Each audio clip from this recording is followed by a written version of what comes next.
Hi, welcome to Ronaldo's. Just going to do a very quick video, instructional video on how to take out and clean the shower screen on an ECM Casa V. So you'll need a 3mm Allen key, and hopefully you can see this. You'll see a little screw with an Allen key head in the center of the shower screen. So we just take this out.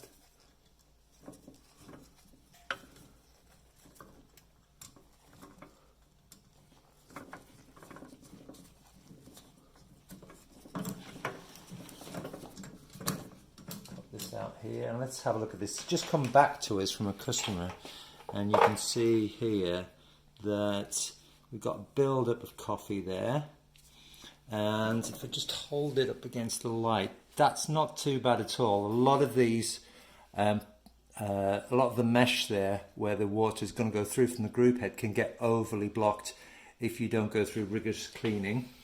So what I'm going to do, I'm just going to get some solution. I'll get some hot water first.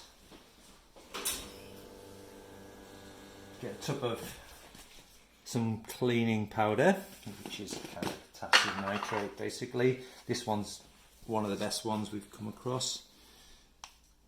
Okay, a couple of spoonfuls of that, and then the shower screen, and this is our group head.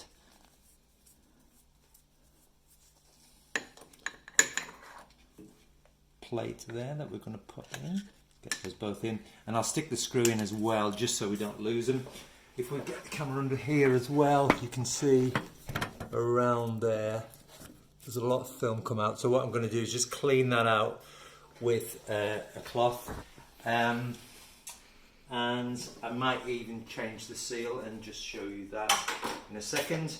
But basically we'd leave that in the solution for at least a couple of hours, preferably overnight, and then we pop it back in.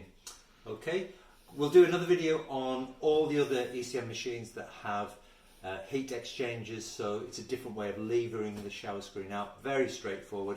Show you how to change the seals on that for the group head. Okay.